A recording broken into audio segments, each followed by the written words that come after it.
Welcome, everybody, to Growing in Uncertainty. My name is Tess Miller, and through my seminar and coaching business and therapeutic music and sound healing business, Wings Unfolded, I help people who are feeling stuck and are ready to move past whatever is keeping them stuck. So, as a person who literally wrote the book of stuck, I'm a self proclaimed expert on being stuck and getting unstuck. My intention with these videos, as always, is to share what I've learned and what I'm continuing to learn about being stuck so that we can grow in uncertainty together. And as many of you know, I am so passionate about hearing other people's stuck stories and their stuck journeys. So I am so happy to introduce my guest today, Alexandra Mascolo-David. Hi, She Tess. agreed Hi, to join everybody. me. And I'm very Yay! excited about this. Awesome. So, Alexandra, just to give everyone an idea of who you are, do you want to tell us a little bit about yourself? Oh my gosh, where do I start? Okay, so I'm originally from Portugal, and I grew up in a family of artists. My mother was a ballerina, ballet dancer, and teacher. My father was an architect and a painter. They both passed away. And my brother was a dancer, and then he became an interior designer, and he lives in France. So we're very spread out all over the world because I came to the US when I was about 19 years old to go to school. I followed a teacher, piano teacher, and what was supposed to be a 2-year stay, I'm still here. So it's been decades. Fell in love with the country and the opportunities that it provided. And to make a very long story short, stayed here, ended up getting married to a beautiful American man. And we have poodles and dogs, but we do not have children. My children are my students because I am a pianist and a professor of piano at Central Michigan University, where I've been for 27 years now, and really excited to be here and love my job, love my life right now. Awesome. Yay. So, what story do you have to share with us today about being stuck? Well, okay, so I've been stuck at many points and many times in my life, like we all have, because that's a part of life. I truly believe that unless you have these moments, you're not going to grow as a person, as an artist, in my case, as an artist, or professionally, right? So there are many occasions when I was stuck in my life, but I think the one that really was probably the most impactful due to its trauma, let's put it this way, was when I was diagnosed with having a brain aneurysm and I had to undergo brain surgery. So I underwent an 8-hour craniotomy to clip the aneurysm, which was in a very dangerous spot in the brain, at the base of the brain, in the circle of Willis.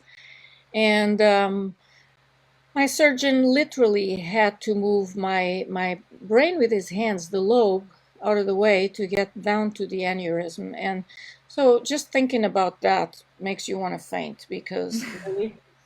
And he had beautiful hands. I was looking at his hands thinking, oh my gosh, and what are you going to do? I mean, what are you going to do to me? Because will I wake up from this? Will I be alive? Will I be able to speak? Will I be able to play?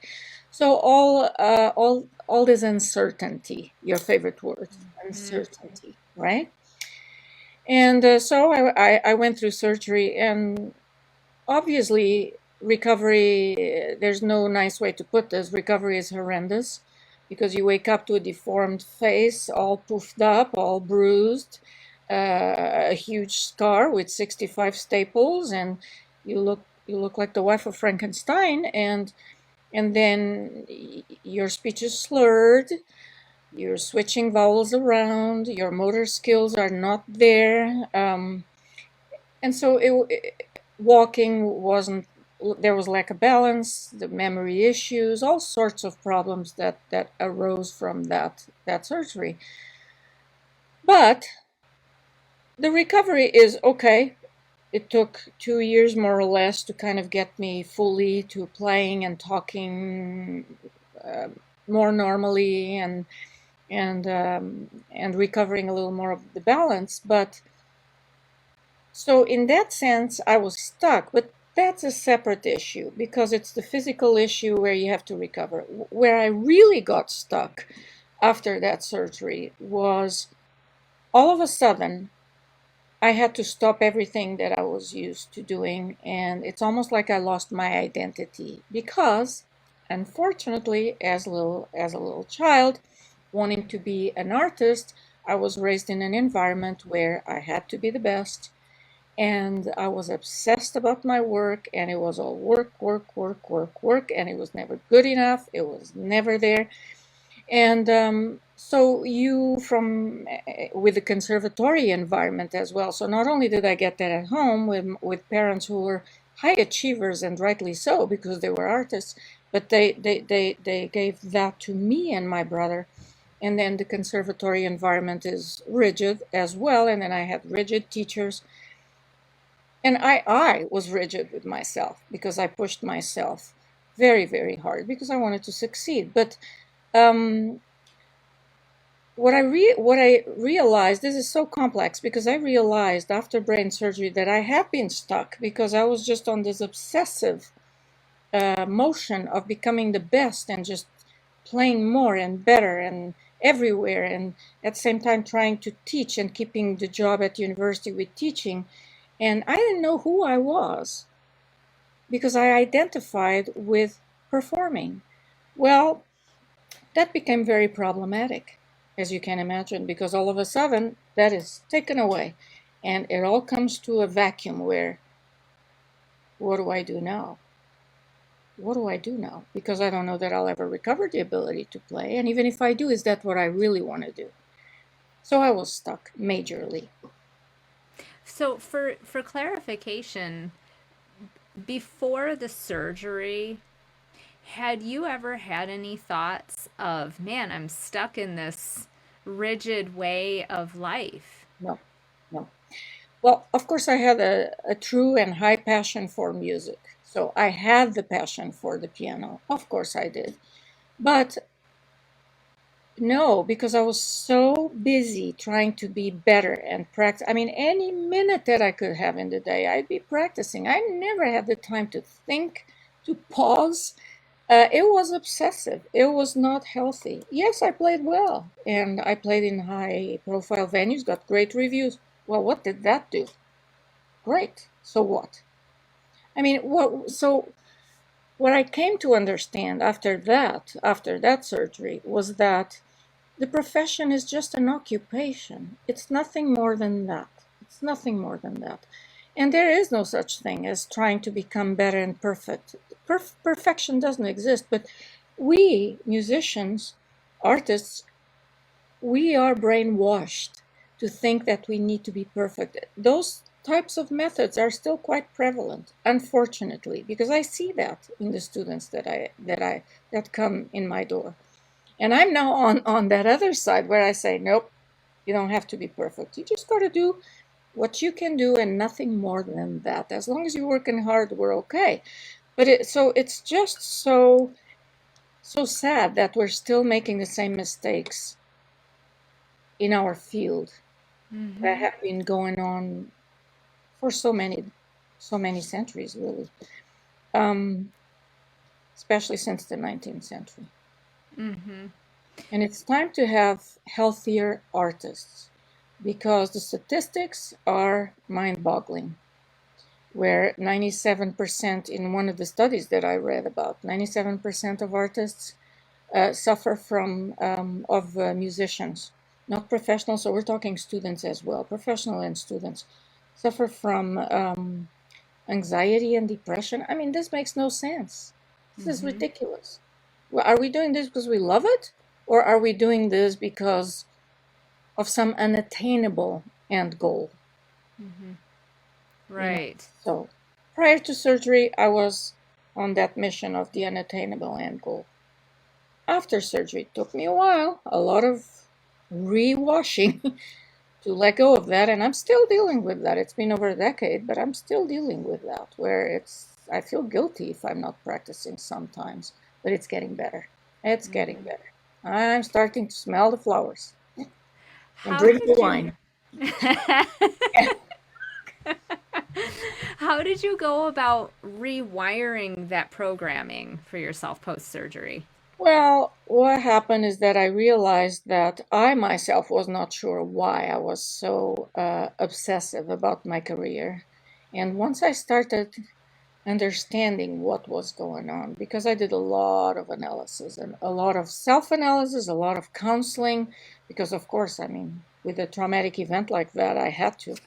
And counseling is something I definitely recommend, especially to young kids. And I'm constantly sending my students to the counseling center when I feel that things are not quite right, because it's just like going to a doctor.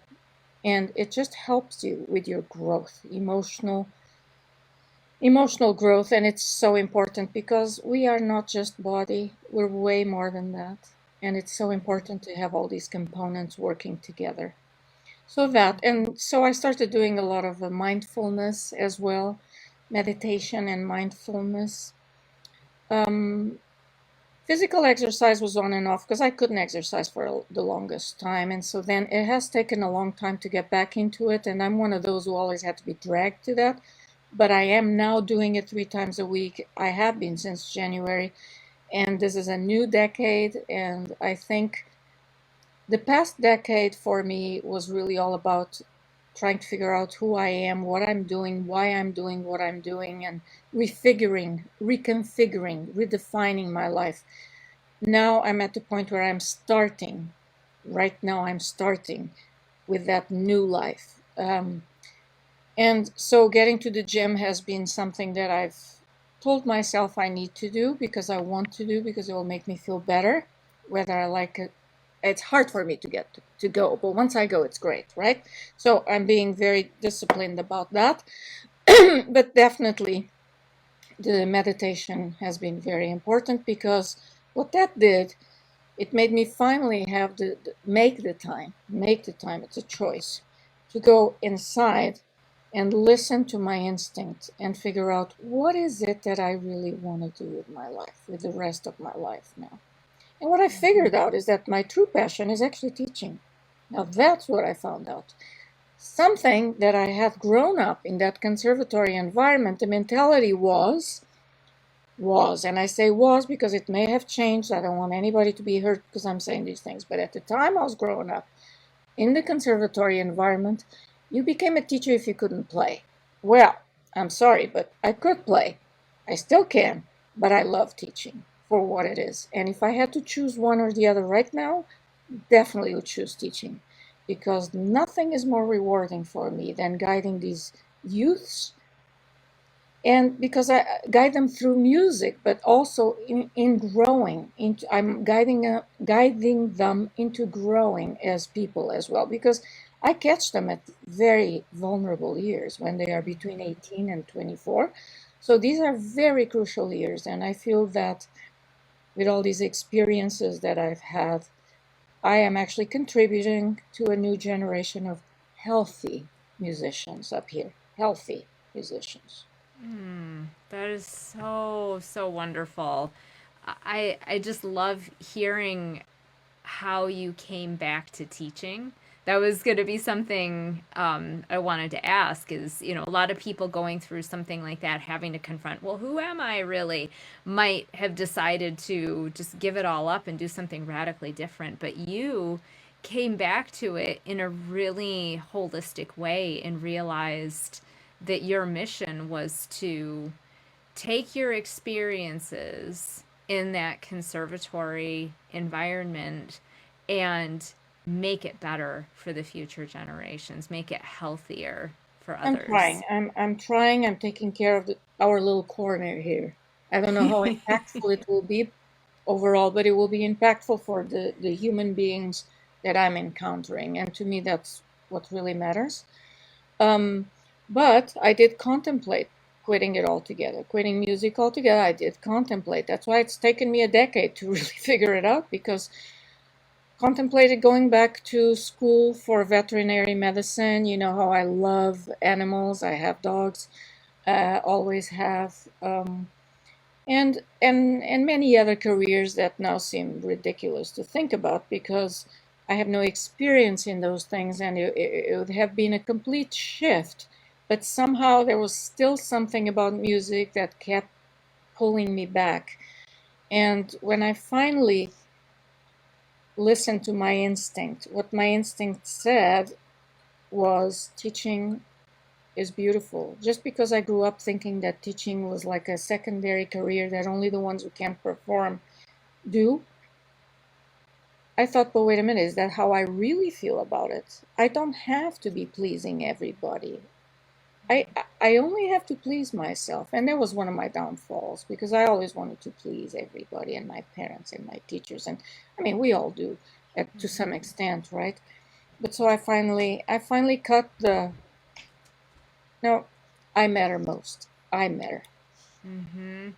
Well, and it's interesting as you said about that mindset of those who can't perform teach. I feel like not everyone who can perform can teach. Of course not. You know. It's absurd. It's absurd. Mm-hmm. It's absurd. It's idiotic. What can I say? I speak my mind. Always have and will continue to do so. Yeah, it really takes someone with that connection to values, and it really sounds like you had your own personal mission that whether or not you realized it before your surgery, it was there just waiting It was dormant. to, yes. Yeah. And post surgery, it came bursting forward. Wait a minute, what am I doing? Yeah. Do I want to foster this for the future generations, or do I want to do something different? Yeah, and so much so that I created a performance anxiety management class that is well, it's been almost 7 years now, but which is really pioneer. It's because I did some research, and yes, there were some classes along these lines, wellness classes throughout the country, and I'm talking US, but not a full class, a full course, one semester course devoted to performance anxiety management. And what's most interesting is that the first time I offered it, I thought I was going to just have my piano studio, 10 to 12 kids, and all of a sudden I have 43 registering for this class, and that was a big eye opener. I thought, wait a minute. I was I started this class because I felt the need in my piano studio, and then all of a sudden, from all sorts of other instruments, they line up at the door, and we had to open 2 sections, fill to capacity, and I've since 7 years ago, that course now has been implemented in the books of CMU, Central Michigan University, in the School of Music curriculum. It's official, and I teach it once a year, and it's always very popular course and in demand. So that is my mission. That is my mission. That is my mission. Teaching kids how to play the piano correctly, because that's another issue, but also with resilience. I want them to be resilient human beings, and I'm trying my best to make that happen. Mm-hmm.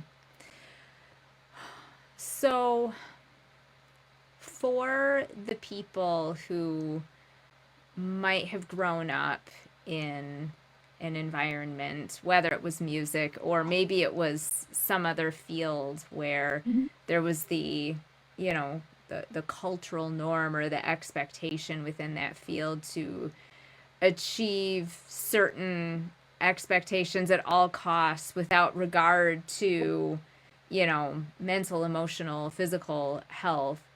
What would you say to them about, confronting that mountain? That's a very tricky one because there are several cultures that still really run their music schools with an iron fist, if you will.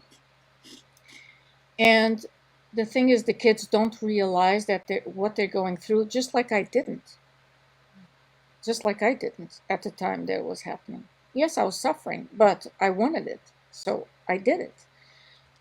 It takes awareness. I mean, it takes opening their eyes to it. So if somebody from those schools is listening, I would say it doesn't have to be that way. There are plenty of teachers in the world who can teach you as well, but still not humiliate you and crush your soul, which so many teachers still do in music, so many. And in ballet, I've seen it with my mother, not my mother, but in that environment, I saw plenty of them too. Things that nowadays here in the US you could never say. You'd end up in jail, in prison. Brutal stuff. Brutal stuff. And the thing is, it's not necessary. If that was necessary to create great, amazing artists, okay, well, all right, then it's your choice. Yeah. But no, that is totally out of place and unnecessary. So it's one of the things that makes my blood boil when I see it. Because, oh boy. Mm. Yeah. I imagine it can be a trigger for you to see that kind of stuff happen. Yeah, well, it triggers me into becoming angry. It really does. It really does. And realizing that we really need to put the word out there. And I'm trying to work on that. But yeah, I'm stuck there too. I'll unstuck myself in terms of promoting what I do. So when you were recovered from surgery and as you were discovering this about yourself, that you were trying to untangle yourself from that past view of how to achieve success in the music world,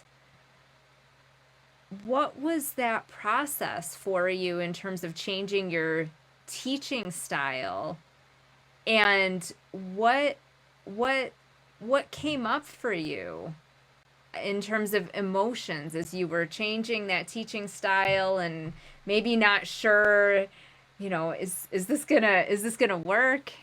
Well, what that made me, I was never brutal as some teachers have been with me. I was never like that. But yeah, I was tough with certain students at some point in life, and I've reached out to them. I have apologized because I do have a consciousness of how I used to teach.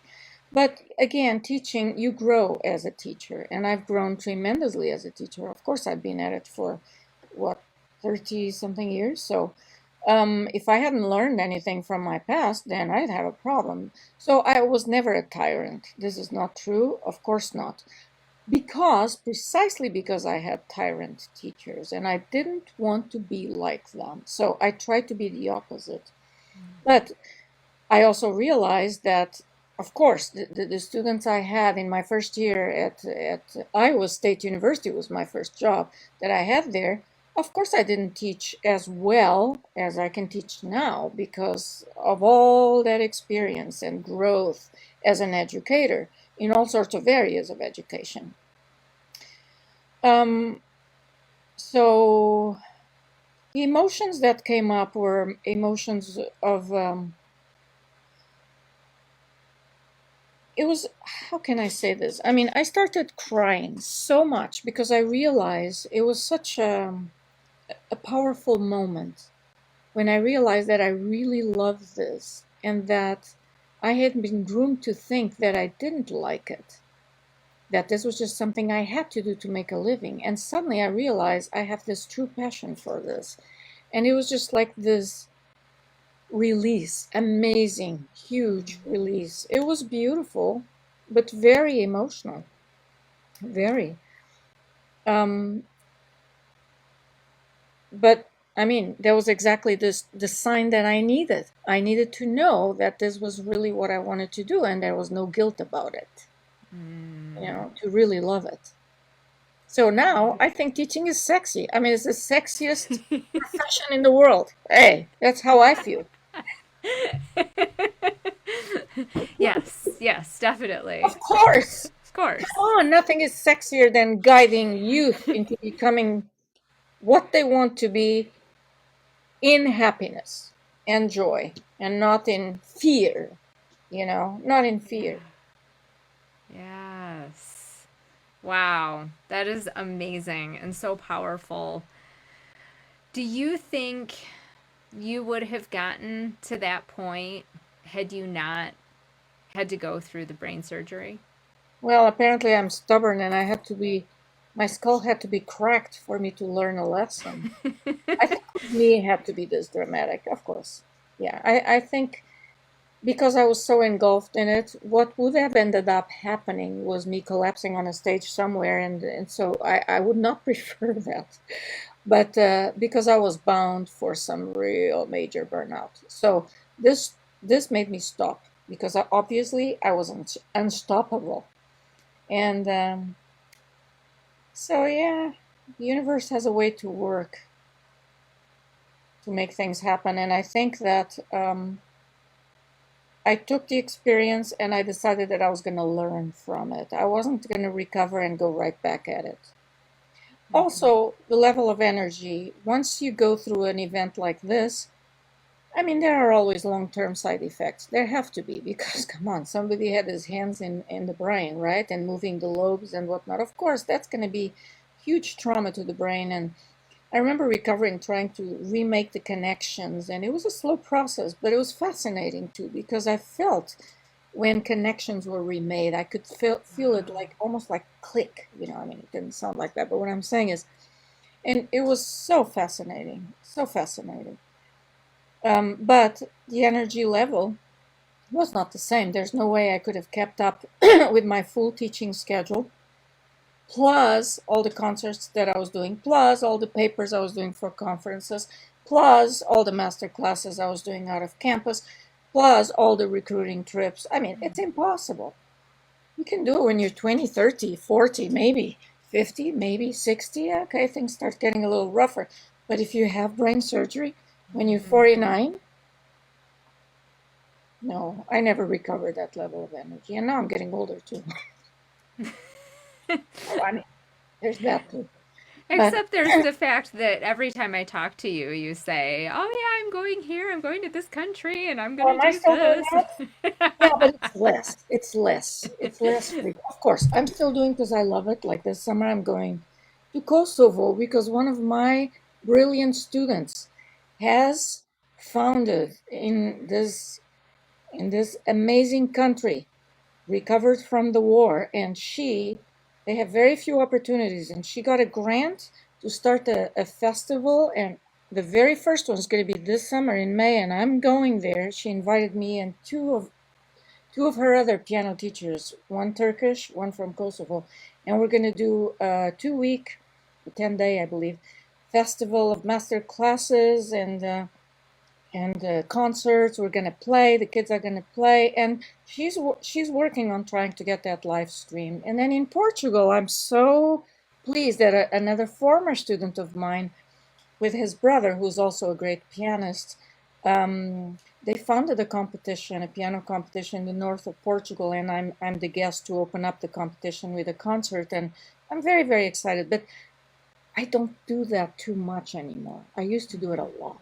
That's what I'm saying. Yeah, Yeah. yeah, that makes And now sense. I still like playing, of course, but I choose to play when I want to play, what I want to play, and no more that boom, boom, boom, boom, boom, have to play all the dead German composers and then let's go to the Russian and then no, no, no, that's done. I'm done with that.